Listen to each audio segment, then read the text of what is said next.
Hello, welcome to another exciting of No Coast Defenders with the Dashing Duo. I'm of course here with Dan as always. How you doing, Dan?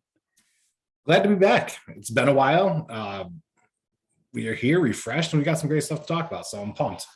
Yeah, I'm really excited to talk about Peacemaker, something we only did once before going on this uh not intentional hiatus, but between you picking up an extra class at night because you're too good a guy not to, and my second job working every Monday nights, we've had some changes. It looks like we're going to go Sundays moving forward. And as we were just talking about, we'll still be talking superhero uh, films and television series, but we're going to broaden. Like, we're not going to just focus on that.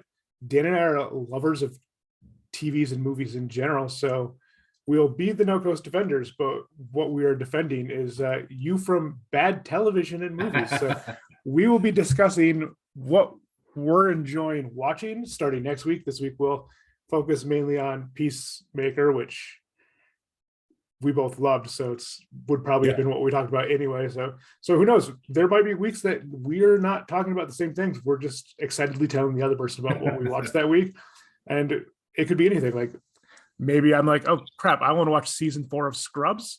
That week I'll be talking about season 4 of Scrubs. And maybe Dan's like, oh man, I watched a bunch of like 1930s noir thrillers. Like, I want to tell you about those. And so who knows, but it'll be nice. Ideally, we're not watching anything we don't want to talk about. Yeah, So I just got done with a cheeseburger documentary. So I'm hoping you're talking about the food cheeseburger and not the terrible pro wrestler cheeseburger, but indeed, the food, the rivalry between McDonald's and Burger King and where it started and that whole endeavor. it's just a weird coincidence because my friends over at the Smart Marks podcast were at an indie wrestling show yesterday, and uh, Donald, who's been here with us before, he sent me a picture in a group text with him and Jason of the pro wrestler cheeseburger, who he knows I cannot stand. So not saying don't go listen to them, but go listen to them, follow them on some social medias, and mention that Cheeseburger's a terrible wrestler. So if Donald's gonna troll me, please troll them right back. But yeah, let's talk. Well, before we talk Peacemaker, anything else you wanted to talk about here? No, man, I just absolutely love the show. I know that in the past, whether it's been on whatever iteration of stuff we've recorded or filmed, um, I often shit on DC, and I think rightfully so in a lot of ways. But this is finally an example of when they turned over control to the person at the helm and just said, "What can you do?" and let them do it. And props to them, props to James Gunn. I mean, the acting just what a great show.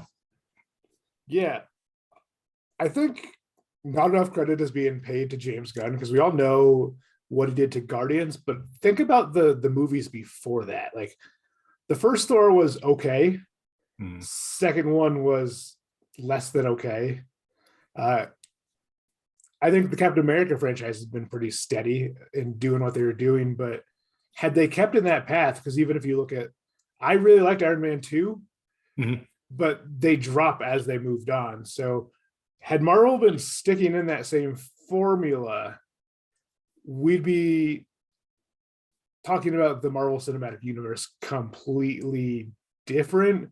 And so just taking that chance, giving James Gunn these characters, and then they didn't completely figure it out, but they're much better about understanding, hey, we need to let creative people create. Yeah.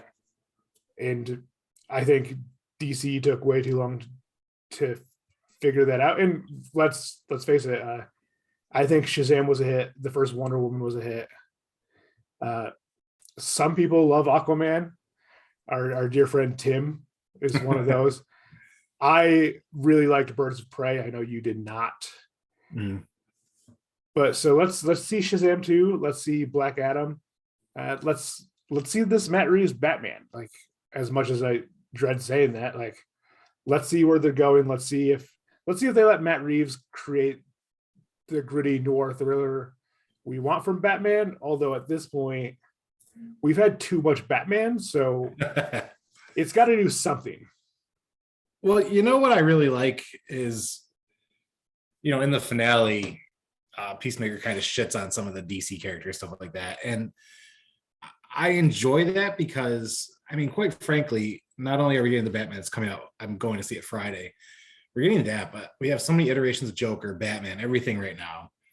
And here is this series. I think it's the highest rated and most watched series on HBO at the moment, even over Euphoria, that basically got to stick a middle finger up to all these normal DC characters, the DCEU, and be like, I just carried this, bitches, and I love that. So I'm hoping for more of that. I mean, I loved the Suicide Squad movie Gunn did. I thought that was great. And it's just one of those things where when you mentioned too much Batman, this isn't even technically our Batman. We don't know what Batman we're getting moving forward. We don't know any of this. It's just it's like all these DC movies are kind of one shots until they figure out what works and then they go with it. But yeah, I'm so over it. I'm excited to see Robert Pattinson. I actually think he's a great actor. And the interesting thing, and I know that you see all of us on social media, I'm going with my buddy Eric from Batman. He's the big Batman fan that I'm always like razzing about him. And so he bought tickets. He's like, we're going. I'm like, well, we're going. And so it's going to be interesting because he knows how much I detest the character these days. DC movie properties, like their comic properties, at any given time, there's like 7 different Batmans going. And it makes no sense. And it's why their business model is failing and why they're having to hemorrhage project after project, both in comics and cinema right now, and talking about selling off stuff because they're just not doing it well. So I'm hoping that with James Gunn taking the helm on Peacemaker, Suicide Squad, The Rock really shouldering getting Black Adam out there, put that on his shoulders and spoken into existence. You mentioned Shazam too. It's like Levi put that on himself. Like, I'm going to make this movie good, so we're getting more of a voice from the players, as opposed to the studio. And though I didn't like Wonder Woman 2, I think what Patty Jenkins did with that first Wonder Woman was great, and it was her vision. And then what we saw is they tried to box her into the universe they were trying to build, and Wonder Woman 2 was a complete reflection of that. So I'm hoping the creative control continues for the folks behind the camera instead of behind the money. Yeah, you said the star thing, and I know I said James Gunn doesn't give enough credit, but this is another one like Ryan Reynolds doesn't give enough credit. Yeah. And I know there are people who just do not like him for whatever reason, and I guess I can understand their reasoning. But he really, with the Deadpool, like, he was the driving force. Like, he forced that movie to happen. And Dwayne Johnson's really in that model. It's probably not surprising those two have become fairly good friends. But I think on the flip side, you mentioned the Wonder Woman 2. I think, yes, being harpened into what the studio wants hindered that a little bit. But Gal Gadot looks fantastic in the action scenes, but she is not a great actor. No. I'm not even sure I'd call her a good actor. And unfortunately, there was too much of her trying to carry the movie. And especially like the Tiger looked terrible, but Kristen Wiig was fun in the role. Yeah.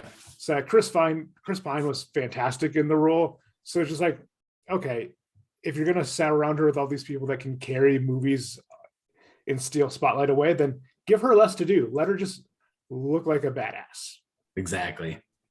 Which is a shame. That's not what I want from any of my superheroes, is them to be like second fiddle and just look cool. But unfortunately, I think that's how that movie would have worked best, is she was trying to do too much of a range of emotion, and she doesn't have that range. Right. Maybe she'll get there. Like, she has not been acting long, and she just jumped into big Hollywood blockbuster. I like think of the Angelina Jolie, who just steals scenes that she's in, even when they're in like blockbuster, no real character development action films. But she also did that I'm going to be a great character actor stuff before she became the blockbuster movie star. Even Tom Cruise, like him or not, he did those character roles first. Yeah. Matt Damon never quit doing the character roles. Like, feels like for every action blockbuster he's going to do 2 roles where he gets to act. So have Kevin Smith throw him into some weird situation. Oh, I gotta love the Kevin Smith weird situation thing. Like, what an interesting friendship he has with Matt and Ben. But But yeah, yeah, go ahead. I just think that this Peacemaker was different in terms of anything we've seen thus far. It pretty much said, screw your status quo. We're just going to make a show that's fun and how we think it should be done for this character that nobody's ever given a shit about. And these side characters that nobody should ever care about, but we're forced to because they're such great performances and the writing is so great. I really had a blast with this show. I just, I stopped going down that rabbit hole of like favorites and ranking all that stuff. I'm just taking projects as they come. And I think I've enjoyed this show more than most, I guess I'll say, when it comes to these universes and stuff. And it's just a really great time. Yeah, it was really fantastic. The cast chemistry, like obviously a lot of that credit goes to that group of actors. But the fact that Gunn likes to work with the same people over and over again, and then you hear the stories about him calling Elizabeth Banks to make sure like Fleur is not an asshole, like like to just make sure he's casting people that are going to be fun to work with, really helps that chemistry develop when they're all together. And that series is maybe half as good if the chemistry isn't there. Oh yeah.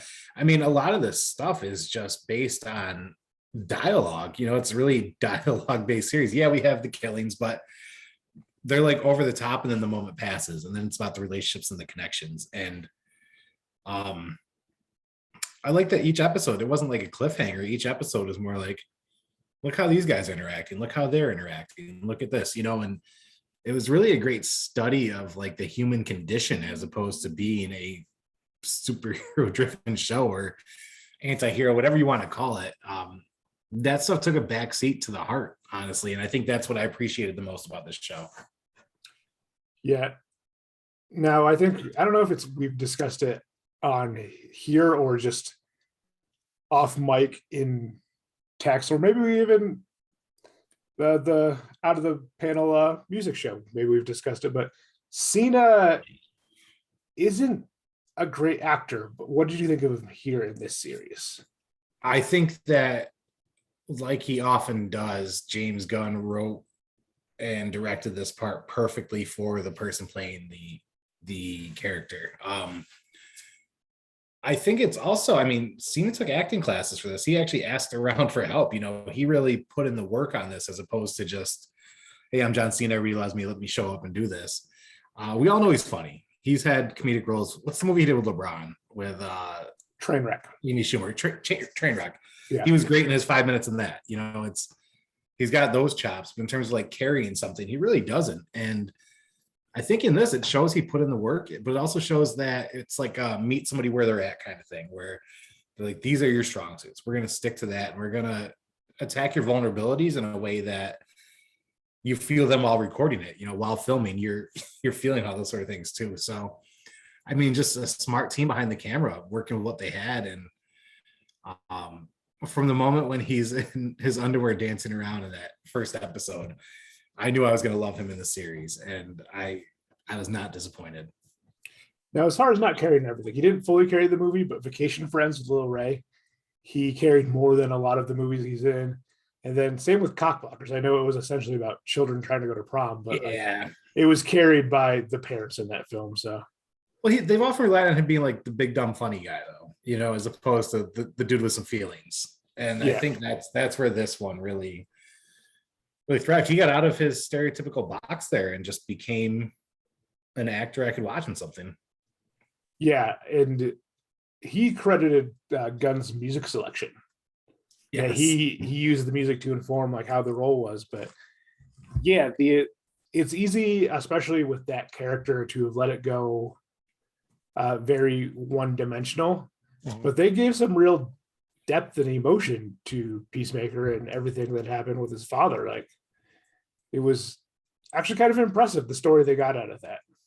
And it's also a very timely story with the world we're living in right now, where it's like how many people are like, especially in this country, are having those conversations and relations with their own parents and grandparents and shit. Like, how timely and socially aware it was without jamming it down people's throats, because I know that that's a big criticism in both comics and shows and stuff, is whatever people perceive to be woke or however you want to look at the shit. But this was one of those, like, this actually happens. It's a very realistic point counterpoint relationship, and it tears apart families, and ideologies can do that. And it's a showing of growth where, he's constantly referencing his childhood and learned behaviors and all that stuff. I mean, this show is very psychological in so many ways, when you get past the jokes and surface stuff. And as most of Gunn's stuff is, like, and it's all about emotions and heart, and that's what I really appreciate about it. But I mean, John Cena really brought that to life too, so props to him for that as well.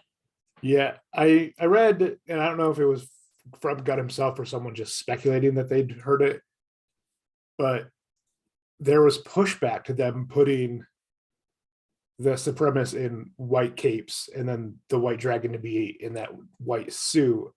But that was something Gunn, I guess, insisted on. And I think that really worked, because to fully get how damaged Chris was from how he was raised by his father, you need to just see that stuff. I don't think you water that stuff down.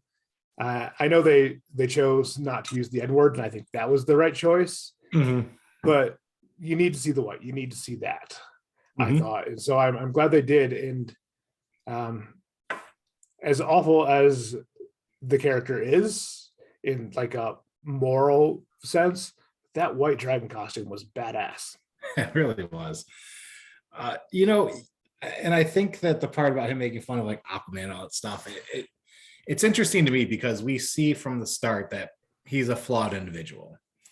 We see from the start that he's had all this shit happen, but he's grown, whereas we just get Batman, billionaire taking out criminals. We get Aquaman, King of the Sea. We get these people that are up here.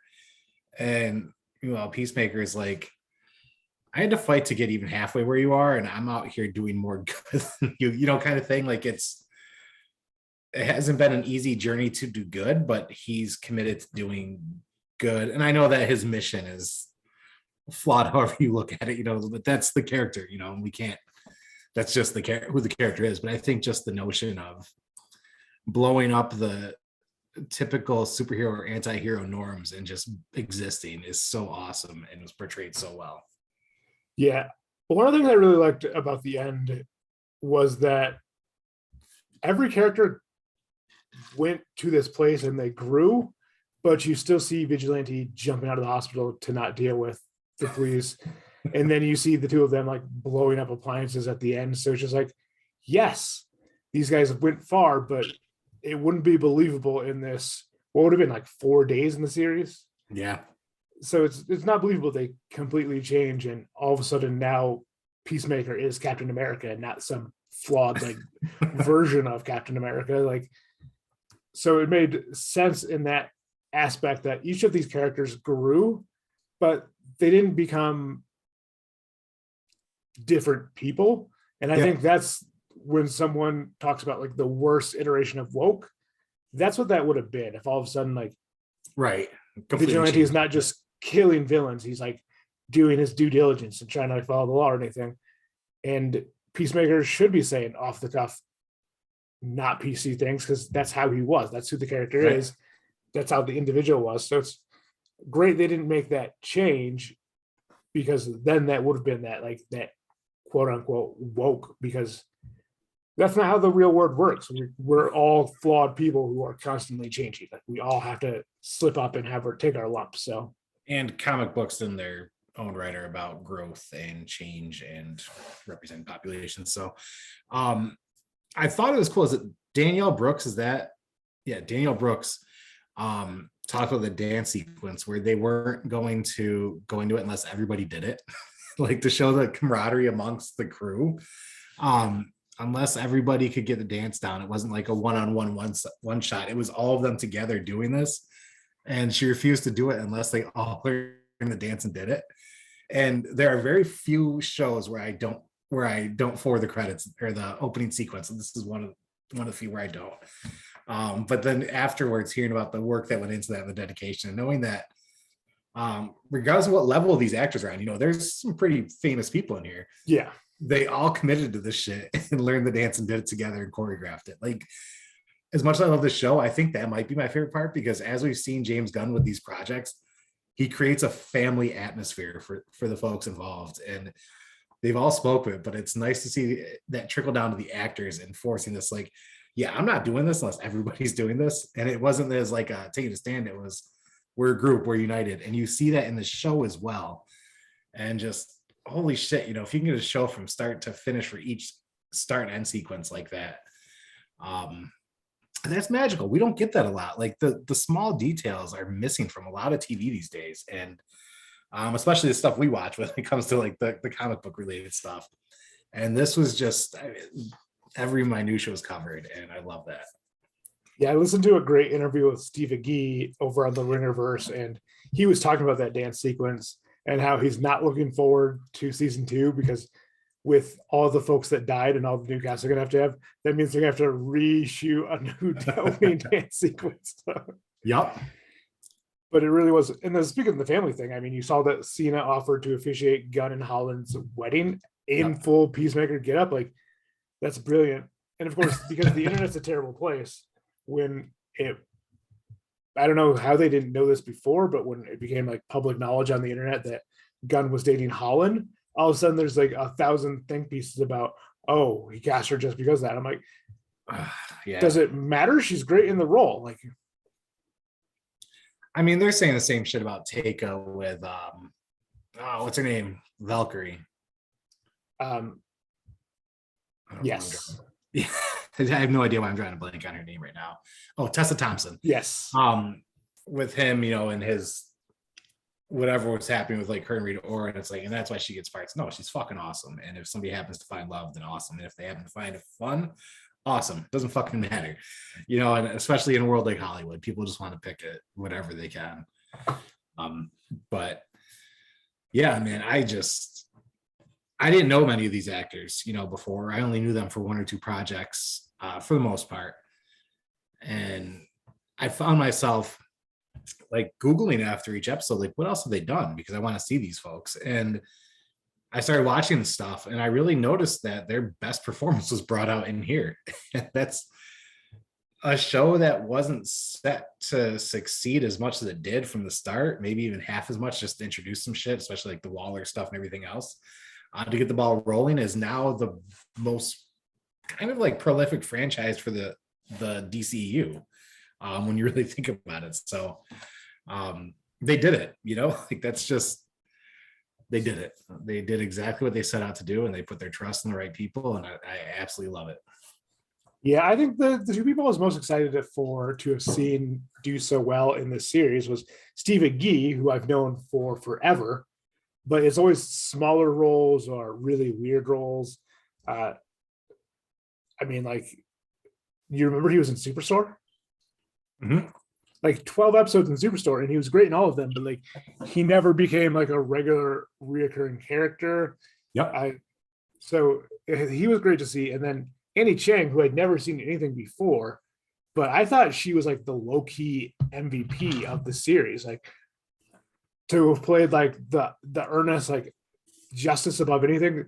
Honestly, like her detective character was the exact opposite of Chris's Peacemaker. Like, yeah, she's very much like, we're doing what's right, not just to do. Like, otherwise she would have left Robert Smith in prison and not gone after Chris Smith. But like, I know like that is one of those, like, a lot of shows want the dirty detective. I mean, look at The Shield. Vic Mackey would do whatever he did to get what he thought was the villain. And there's no way Vic Mackey would have tried to get Robert Smith out of prison because he was falsely accused or something. So, correct. I actually got so disturbed with The Shield at one point that I threw up in one episode. The Shield was something, and doesn't get the credit it should for really the start of the prestige television era we're in. Yeah. And maybe it's because of how dirty it could make you feel. Yeah. But yeah, I thought she was great to play like essentially like the way too earnest, naive hero, and then the crazy supervillain alien. Like, it's wonderful. So it's unfortunate she is dead So as soon as she was taken by a butterfly, I was like, oh damn, she won't be back for season 2. I don't think season Yeah. 2 had been announced at that point, but it was kind of one of those, oh, I'm sad we're not going to see her again. But So I'm actually kind of bummed we're getting a season 2, not because I didn't enjoy it, but because they waited until there were 8 episodes, right? 9, I think, actually. 9. So they waited until episode 8, I believe, to announce that it was getting renewed. And it's like, you didn't know already. And so that to me, it's always like, how are you going to force this one now? Because a lot of the stuff is planned as a one and done. And then they add to it. I'm not saying that it's not going to be good. I'm happy to see them back again. It's just it felt like a complete story to me. It felt like where I was okay now just seeing Peacemaker sprinkled in here and there, and these side characters also coming in. I think one of my favorite performances is actually Rizwan Minaj, like the scene in the hospital there where they're talking. It's like, we smoked weed together, like all this stuff. I mean, he's just great in the little bits that he does in any project. But yeah, I just they really got the best out of everybody in this. And the thing that I think worked the most is all the DC projects are quite dark. And I don't just mean that in terms of storyline, but also visually. Like, you can't see shit. And so this wasn't.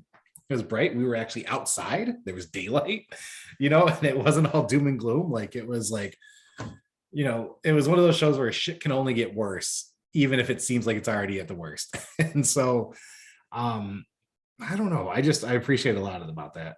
Yeah, I'm not worried about the season 2 simply because I don't think Gunn would do a season 2 if he didn't have a story he felt comfortable with. And also, I don't think he developed season 1 without some idea of where it was going to go from there. I think they just had to wait because this series was a risk. As much as like his Suicide Squad was beloved, and as much as his Guardians of the Galaxy are beloved, and honestly, as much as his filmography in general is beloved by a certain amount of people, they weren't going for a cult series here. They were looking for something that was going to be the number 1 stream show on their platform. So I think they had to wait for that. Also, I think they're still in that merger talk with So there's a lot of other questions, but I think it was that Gunn would have developed it with, because they also announced that there was going to be a second spin-off series of his Suicide Squad in there, but they're not releasing any details right now. So I think while writing the Suicide Squad, Gunn had so many ideas of where to go with all these characters he put in, because he took his time to do all these characters, and he went for more obscure characters with a reason. So I think he probably has a whole universe of stories for these characters. It's just how much until he burns out on them, because that'll be the thing I think that affects the quality, is when he's done. As Steve Gee mentioned in the interview I listened to, he was excited because there were so many characters in Suicide Squad. You learned nothing about them and how much you got to expand on a lot of these characters. And so I think there's enough right material. It's not like they're telling Bruce Wayne's parents' death and origin story for the 7th time. It's not like we're hearing about Uncle Ben's death for the 7th time. Right. Like, so he's got room to play that I'm not worried about it. I also don't think they're going to rush it.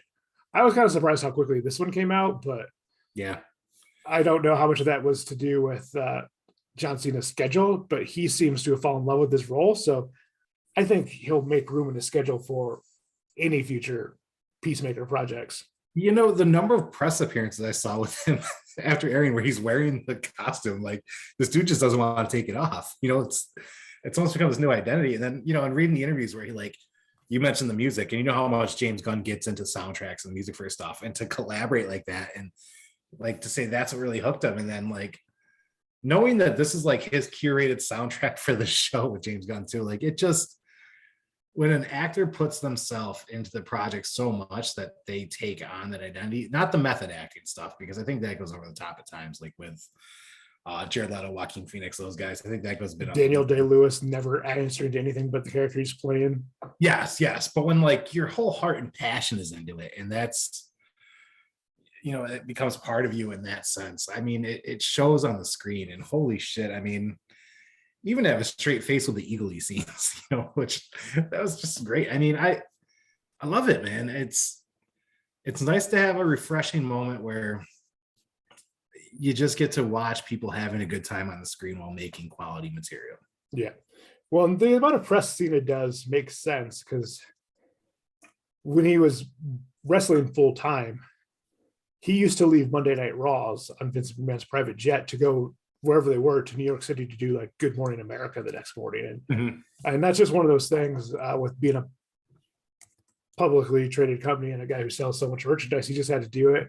I remember Kofi Kingston wrestling at like 1 o'clock in the morning after WrestleMania and having to try and get out of the arena in Jersey to do like radio and TV the next morning. So that's just something like, and the same thing, like these guys for the most part live their characters in the ring, less so now than in the day. But so doesn't mean they're going to be good actors, but they're going to be good ambassadors for a series if they get into it. So I think you see the same thing because Bautista does a lot of press for everything he does too. I mean, like for Stupor, which was better than I thought it had any right to be, but like Camille and Bautista became like really good friends, like promoting that film. So like, yeah. So what I'm saying is let's get pro wrestlers health insurance by putting them in big budget movies so they can do all the press. Absolutely. Yeah, I think the thing that I've seen it though, because I don't think most pro wrestlers, like the acting of pro wrestling is different. Oh yeah. And it's one of those, like, if you need someone, I think that's why like The Rock was always good in sketch comedy. The Big Show was good if he showed up on an SNL or like was a great person on Conan, because those guys are always live and it doesn't matter how well scripted you have a live show. There's going to be something where you have to think on your feet and do improv. So that's going to be completely different than being in a scripted movie. I think there's a lot of like misconception about television shows about how much things are improv completely, because there's a group of comedians who've made improv movies famous. I mean, you think of all the Judd Apatow crew, but I hear all the time people like, oh, that scene had to be improvised on like The Office.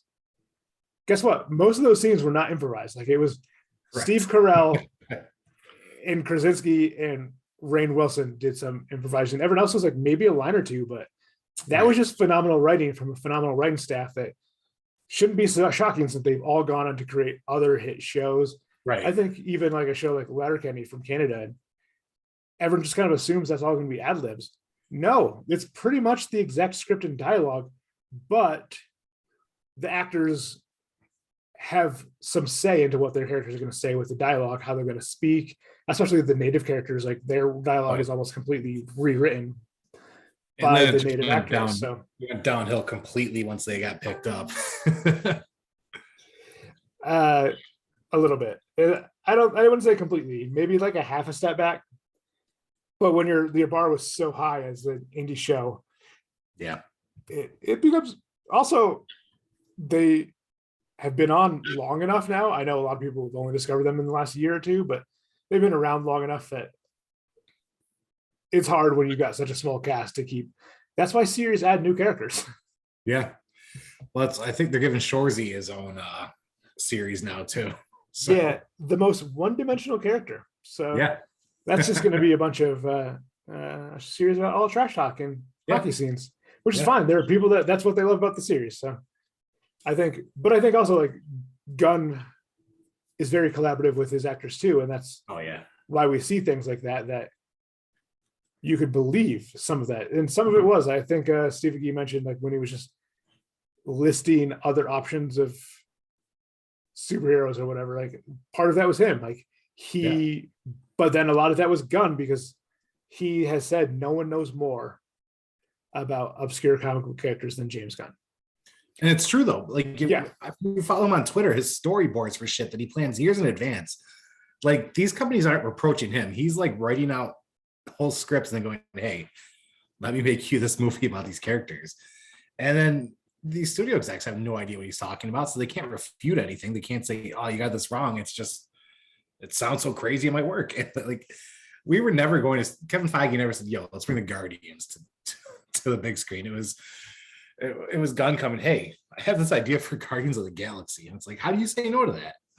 And especially the Guardians team he picked was never the Guardians team. Like that was him picking people from the history of the Guardians and honestly the history of Marvel space. Yes. To lump together. Blow up the cosmos in the best way possible. Yeah. And of course, now that is the Guardians people everyone thinks of, but that has nothing to do with the actual Guardians of the Galaxy comic books from the beginning. Like not the Guardians I grew up reading. Yeah, you and 4 other people though. So it's probably a good thing he didn't pick those. But at the same time, like the people who know and love the Guardians, like how excited has everyone been about Adam Warlock's adventure? Like, and that has all to do with like making these beloved fans come in and also like making a franchise that everyone wants to go back and read the origins. And he's done the same with like Peacemaker. I think you told the one time we did record about Peacemaker, you talked about your wife asking you for stories involving him. So, and she hates reading that shit. She was actually interested for a change. So I don't know if it was John Cena dancing around in his underwear thinking that'll be every page or what it was, but she got interested. And that's just a testament to the writing and the characters he's allowing everyone to create. So yeah. And it's a safe space to kind of test who you are as an actor. You know, he gives folks an opportunity to create, you know, and as opposed to this is what you're going to do. And you see that creative process there. One thing I noticed in Gunn stuff, especially, I'm a big fan of Slither. I know a lot of people aren't a big fan of the movie, whatever. But if you look at the facial expressions on the actors in his features, especially that one, they're so spot on for the person, not the actor, you know, and it's because he creates those spaces where it's all right. Yes, you have a script, but be you. And that's the big difference I see with these shows as opposed to others that are very canned. You know, I see I enjoy a lot of the shows where that happens, but it was really a lot of just it's very organic feeling, I guess is the best word for it when he has a project and it shows. Yeah, I agree. You mentioned Slither, which made me think, should he be the one redoing the Toxic Avenger? Yep. I actually said that. I think it was when he got fired the first time. I tweeted, all right, here's a side project, do Toxic Avenger. He'd be absolutely freaking perfect for that. And I mean, since he started with Trauma Films, like he'd be the perfect person to reboot this Trauma Films classic, I think. Yeah, he would. I mean, I couldn't think of anybody better for that project outside of maybe if him and Taika got together to do it, you know, but no, it'd be magical. Which isn't to say I don't think Malcolm Blair will do a good job with it, because honestly, I don't know much of his work. I know he did Green Room. Right. And he did Swamp Thing, the WB version, WB HBO Max version, or WB DC Universe version, whatever.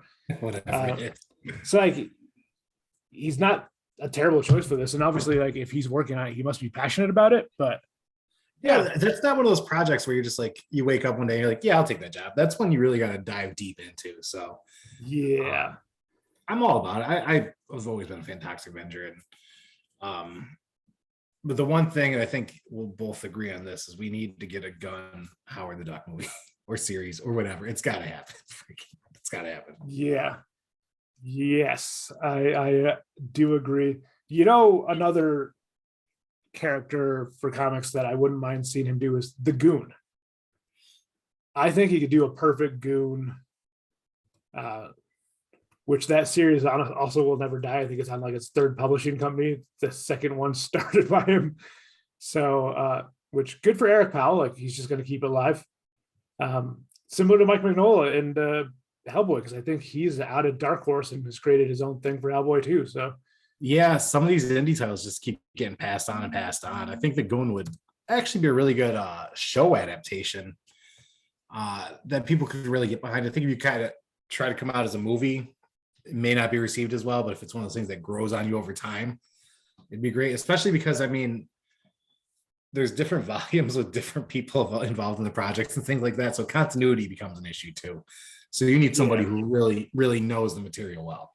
Yeah, well, and I think the only thing that really is consistent with the Goon is Eric Powell.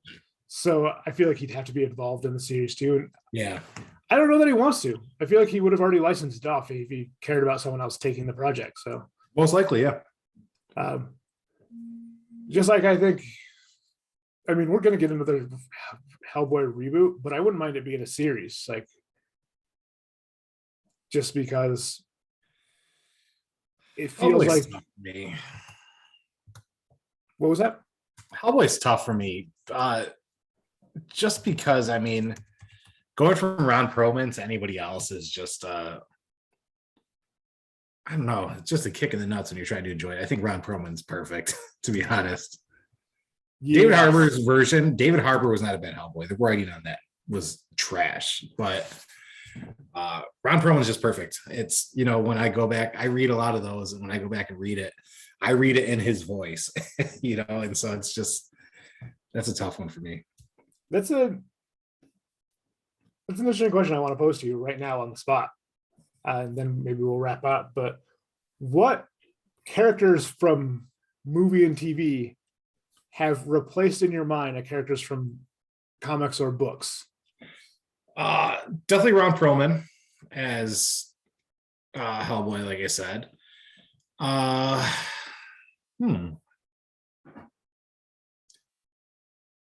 will say Haley Steinfeld as Kate Bishop. Definitely that rings clear as well. As much as I love Anthony Mackie as Sam Wilson, he hasn't quite. I expected him to, but he hasn't. I think really got to go with my guy Chadwick on T'Challa. You know, my lifelong character that's kept me into comics. I think we spoke about this. I can't remember what discussion it was, but when you think about the person matching the character, I couldn't think of any better. That's a holy shit moment right there. And then Lucky the Pizza Dog did everything I expected. So, but yeah, it's a tough one for me. You know, I as a lifelong comic lover reader, I'm often one of those when I see something on the screen, I'm like, oh, that's not right. And I had to get over that for myself, things like that. But there are just some characters that take on exactly what I expected from them in the books. And I think moving forward, Monica Rambeau is going to be another one of those characters that I absolutely love. And she just hasn't had the time to grow on it yet, but I think she will. The one character that I think is way better than any of the comics and took a more obscure character and ran with it is Valkyrie. Tessa Thompson kind of rebooted and retconned that character completely from the comics and just ran with it, and I love it. So she's actually replaced that comic book character for me. So whenever I see that character, I'd say, nope, not my Valkyrie. Well, I was thinking similar because I know a lot of people talk about Robert Downey Jr. as Tony Stark, but I feel like that's different because Marvel changed Tony Stark in the comic books to match. Yes. The one that will always, for me, that's become the character is Alan Rickman's voice is Marvin the Robot. Every time I reread Hitchhiker's Guide, I read those lines with Alan Rickman's voice in my head. I think most deaths for Yasmin Beyo's Ford Perfect is close as well, but not quite. Yeah. Just because he's wonderful and brilliant in the film, but he's quite a little bit more eccentric in the book. And so honestly, that movie, that cast was kind of perfect, and they've all assimilated to the characters I read in the book, even though they're still quite a bit different. But Alan Rickman's voice is Marvin the Robot's voice. I look forward to when we could just say Donald Faison as our answer, and it applies to 50 different characters. Well, who knows? He doesn't seem like he wants to do a whole lot of projects. He's pretty selective about it, seems. Yeah. So, which I him. Appreciate that. Yeah. All right. Anything else before we get out here, Dan? You know, Zoe and I have been watching Naomi on CW, and historically I don't like CW shows, and that show is a train wreck for the first few episodes, but man, it really picks up and gets good. It was a limited print run for the series when it came out. if you're looking for something to watch, kind of mindless, check it out. They do a great job with this character, and the actor who portrays Naomi is really solid in that. And also Raising Dion, we have been watching that like crazy, and man, what a hell of a show. So if you're looking for stuff to watch, we are switching into this pop culture sort of stuff. Check those out. And I know as more stuff is reopening right now, whatever you're comfortable with, just drop some dimes at a local business and do whatever you can. Yeah, definitely. And we talked on Messenger a little bit ago about the sitcoms that came out this season. Yes. And this season has been great for sitcoms. I think Pivoting, I'm actually absolutely loving. I just caught up. Yes, so good. Yeah, Pivoting may have become my favorite of the season, but honestly, like I think it just because it's a spinoff, it's gonna get a bad rap. But I've loved How I Met Your Father.